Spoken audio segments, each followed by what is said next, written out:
Salut tout le monde, j'espère que vous allez bien. Alors aujourd'hui, une nouvelle vidéo, rapport de base du jour. Donc il y a eu la mise à jour ce matin qui a commencé à 10 h. Ça a duré de bonnes heures, donc on va voir ce que ça a donné. Bon, a priori, il y a quand même eu beaucoup plus de choses sur le BR qui sont sorties. Nous, on va se concentrer sur sauver le monde.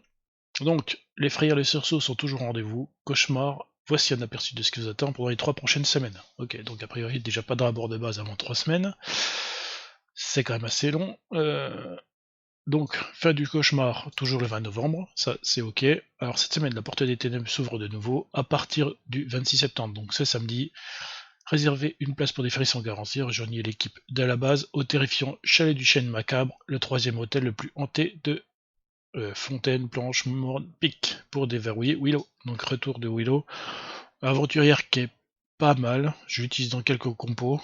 Donc ses avantages standards augmentent de 37,5% max les dégâts des compétences en fonction du pourcentage de vos PV manquants. Et quand elle est en commandant, donc elle a le même avantage, mais en plus, les éliminations réalisées avec une compétence ont 70% de générer une apparition qui cible la nuit proche et explose, affiche 62 points de dégâts d'énergie. Voilà, donc par exemple vous éliminez des mobs avec un ours, ça a 70% de chances de générer des apparitions qui vont faire 62 points de dégâts sur les ennemis proches. Donc il faudra faire l'événement Porte des Ténèbres pour la débloquer. Ensuite le Broie Carcasse, donc c'est le retour des armes noires. Il sera disponible dans la boutique événement le 26 septembre à 2 h. Ok. Le champ funèbre, donc le pistolet mitrailleur, lui sera de retour le 26 septembre dans la boutique d'événement.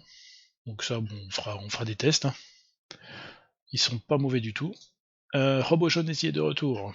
Robogenésie donc augmente de 50% les dégâts des tirs dans la tête en fonction du pourcentage des PV manquants.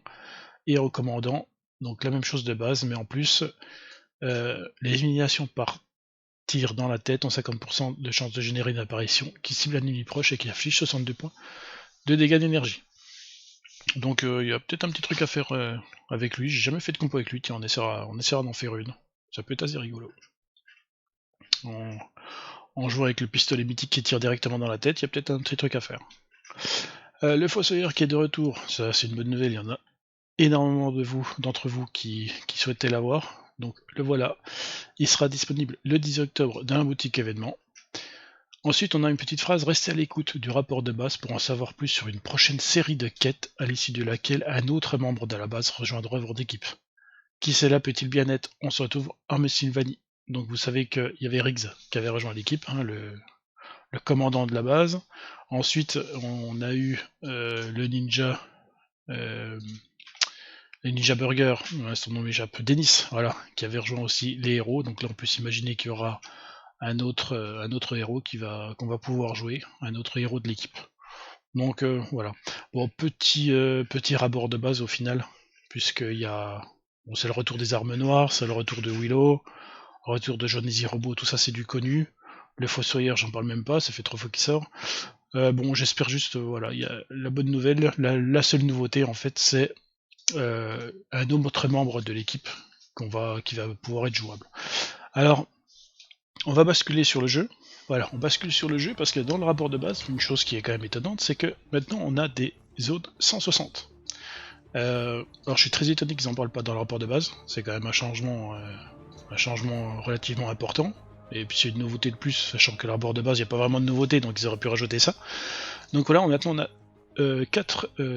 5 niveaux, 5 nouvelles missions en 160 avec aujourd'hui des récompenses assez intéressantes, donc on va faire ça, on va voir un petit peu ce que ça donne en jeu, si la différence est notable ou pas. Le boss mythique, lui, reste en 140. Bon, alors, je trouve ça assez bizarre parce que le boss mythique c'est censé quand même être ce qu'il y a de plus fort, donc s'il rajoute des missions 60, je comprends pas pourquoi il resterait 140. Alors est-ce que ça va changer prochainement? Moi du coup j'espère, ça donne un petit peu une complexité qui augmente, sachant que là dans l'aventure ils nous ont quand même donné pas mal de surchargeurs en plus, donc on va un peu tous monter nos héros, etc. Donc ce serait bien que le jeu évolue et qu'on ait de plus en plus de difficultés, donc il faudrait que le boss, qui est censé être la chose la plus dure du jeu, passe au moins 160 quoi. Voilà un petit peu ce qu'il y avait à dire aujourd'hui, pas un gros patch note, bon quand même l'arrivée des missions 160, ça c'est une bonne chose, ça va corser un peu l'aventure, et puis si on a des récompenses en fonction, c'est pas trop mal. Voilà, si vous avez aimé la vidéo, comme d'habitude, vous likez, vous partagez, et je vous dis à bientôt pour une prochaine vidéo. Ciao ciao.